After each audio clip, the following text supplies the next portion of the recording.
സുഹൃത്ത് സംസാരിക്കുന്നു. BJP ഇത് തെരഞ്ഞെടുപ്പിൻ്റെ ഭാഗമായിട്ടുള്ള ഒരു രാഷ്ട്രീയമെന്നാണ്. രാഷ്ട്രീയമാണ്, പക്ഷേ തെരഞ്ഞെടുപ്പിൻ്റെ രാഷ്ട്രീയമല്ല. ഞാനൊന്ന് ചോദിച്ചോട്ടെ, 2014-ലും 2019-ലും രാജ്യത്ത് നരേന്ദ്രമോദി അധികാരത്തിൽ വരുമ്പോൾ ഈ രാമജന്മഭൂമി പ്രശ്നം ഉന്നയിച്ചിട്ടാണ് ഞങ്ങൾ അധികാരത്തിൽ വന്നത്. നരേന്ദ്രമോദിയുടെ 25-ാം വർഷം പൂർത്തിയാകാൻ പോവുകയാണ്. അദ്ദേഹം ഭരണഘടനാ സ്ഥാപനത്തിൻ്റെ തലപ്പത്തിരിക്കുന്നത്. അത് ഗുജറാത്തിലായാലും ശരി, രാജ്യത്തിൻ്റെ പ്രധാനമന്ത്രി എന്നുള്ള നിലയിലും വികസനത്തിൻ്റെ രാഷ്ട്രീയമല്ലേ അദ്ദേഹം മുമ്പോട്ട് വെച്ചിട്ടുള്ളത്. ഈ 2024-ലെ തെരഞ്ഞെടുപ്പിലും ഞങ്ങൾക്ക് വികസനത്തിൻ്റെയും വലിയ തോതിലുള്ള രാഷ്ട്രീയം ഇവിടെ പറയാനുണ്ട്. ഈ രാജ്യത്തെ ജനങ്ങൾക്കിത് ബോധ്യമുണ്ട്. അതിൻ്റെ തെളിവാണ് കഴിഞ്ഞ 5 സംസ്ഥാനങ്ങളിൽ നടന്ന തെരഞ്ഞെടുപ്പിൽ ഭാരതീയ ജനതാ പാർട്ടിക്ക് വലിയ തോതിലുള്ള മുന്നേറ്റം ഉണ്ടാക്കാൻ സാധിച്ചത്. ഇത് കണ്ടിട്ട് ശ്രീ അനിൽകുമാറിനെ പോലുള്ളവർ ഈ അല്പത്വം സംസാരിക്കുന്നത് അവസാനിപ്പിക്കണം.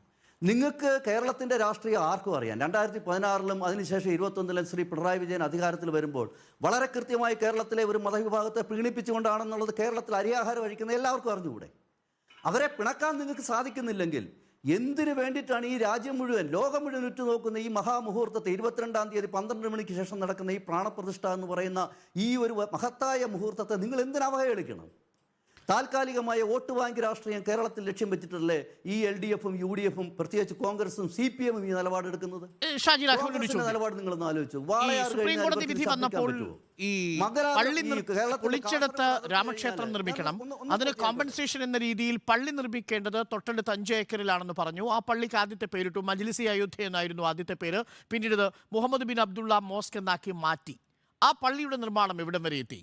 എന്തുകൊണ്ടാണ് പള്ളി നിർമ്മാണം തുടങ്ങാതിരിക്കുകയും ഈ അയോധ്യ ക്ഷേത്രത്തിന്റെ ഉദ്ഘാടനം ജനുവരി 22-ന് നടത്താൻ കഴിയുന്നൊരു സാഹചര്യം ഉണ്ടാവുകയും ചെയ്തത്? സർക്കാരിനെ സംബന്ധിച്ച് ഈ 2 ആരാധനാലയങ്ങളല്ലേ സാർ?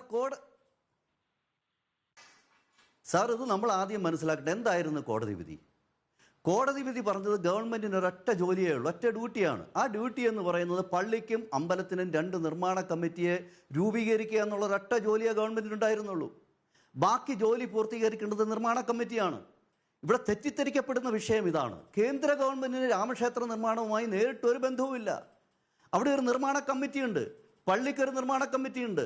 ഇന്ന് നരേന്ദ്രമോദിജി അയോധ്യയിൽ ചെല്ലുമ്പോൾ അദ്ദേഹത്തെ ആദ്യം മാലയിട്ട് സ്വീകരിക്കുന്നത് ബാബരി മസ്ജിദിന് വേണ്ടിയിട്ട് കോടതിയിൽ വ്യവഹാരം നടത്തിയിട്ടുള്ള ഇക്ബാൽ അൻസാരി എന്ന് പറയുന്ന ആളാണ്. അദ്ദേഹമാണ് സ്വീകരിച്ചത്. അപ്പം അതേപോലെ അവിടെ മാറ്റങ്ങൾ, അവിടെ പ്രശ്നങ്ങളില്ല. സ്വാഭാവികമായും പള്ളി നിർമ്മാണ കമ്മിറ്റിയെ സംബന്ധിച്ചിടത്തോളം ഉണ്ടായ ലാഗിങ് എന്തെങ്കിലും ഉണ്ടെങ്കിൽ അത് പരിഹരിച്ചുകൊണ്ട് അതിൻ്റെ നിർമ്മാണം പൂർത്തീകരിച്ചുകൊണ്ടിരിക്കുകയാണ്.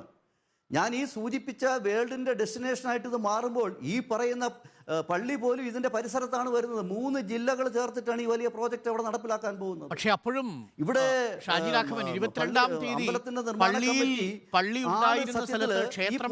ഗവൺമെന്റിന്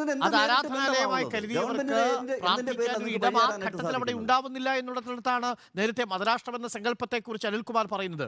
ഒരു പ്രത്യേക മതത്തിന്റെ നിർമ്മാണ പ്രവർത്തനങ്ങൾ നടക്കുകയും ആ മതാരാധനാലയത്തെ രാഷ്ട്രീയമായിട്ട് കാണുകയും അതിന്റെ ഉദ്ഘാടനത്തിന് മുമ്പ് തന്നെ അവിടെ റെയിൽവേ സ്റ്റേഷൻ, ആ റെയിൽവേ സ്റ്റേഷന് പേരിട്ടിരിക്കുന്നത് Maharishi Valmiki railway station airport എന്നാണ്. റെയിൽവേ സ്റ്റേഷന്റെ പേര് അയോധ്യധാം എന്നാണ്. എന്തുകൊണ്ടാണ് ഈ രണ്ടാമത്തൊരു ആരാധനാലയം കൂടി അവിടെ വരുന്നുണ്ടല്ലോ? ഇതുവരെയും പണി തുടങ്ങാത്ത, പേരുമാത്രം ഇട്ട് ബ്ലൂ പ്രിന്റിൽ മാത്രം അവശേഷിച്ചിരിക്കുന്ന അയോധ്യയിലെ മസ്ജിദ്, ആ അയോധ്യയിലെ മസ്ജിദിന്റെ പേര് എന്തുകൊണ്ടാണ് റെയിൽവേ സ്റ്റേഷനെങ്കിലും നിങ്ങൾ കൊടുക്കാത്തതെന്നൊരു ചോദ്യമുണ്ടല്ലോ. ഇതെല്ലാം ഒരു പ്രത്യേക മതത്തിന് മാത്രമായി ചുരുങ്ങുന്നുണ്ടോ എന്നതാണ് ചോദ്യം. സാർ, നമ്മളിപ്പോൾ കടന്നു പോകുന്നത് ക്രിസ്മസ് ദിനങ്ങളിലൂടെയാണ് ഇല്ലേ? ഈ ലോകത്തിലെ മുഴുവൻ ക്രിസ്ത്യാനികൾക്കും ക്രിസ്ത്യൻ സഹോദരന്മാർക്കും ഏറ്റവും പ്രിയപ്പെട്ടൊരു സ്ഥലമുണ്ട്. എന്താ? ബേത്ലഹേം. എന്താ ബേത്ലഹേമിൻ്റെ പ്രത്യേകത? അവിടുത്തെ പുൽക്കൂട്ടിലാണ് യേശുദേവൻ ജനിച്ചത്. അത് ക്രിസ്ത്യൻ സമൂഹത്തിന് മാത്രമല്ല, ലോകത്തിനൊക്കെ തന്നെ പ്രിയപ്പെട്ട ഭൂമിയാണത്. ഈ രാജ്യത്ത് എത്ര തലമുറയായി കുട്ടികൾ വളർന്ന് മാത്രം യാതൊരു സമാധാനവും ഇല്ല.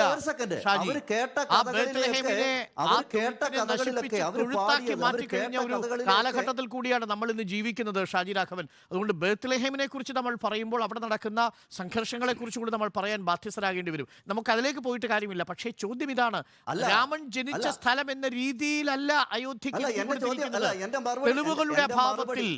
തെളിവുകളുടെ അഭാവത്തിലുള്ള കോടതിയുടെ നിരീക്ഷണമാണ്. 2 ഭാഗത്ത് തെളിവുകളില്ല എങ്കിൽ ഈ ഭാഗത്ത് എന്ന രീതിയിലേക്കുള്ള സുപ്രീം കോടതി വിധിയാണ് അവിടെ വന്നത്. നീതീകരിക്കാനാവാത്ത വിധിയാണ്. ഞാൻ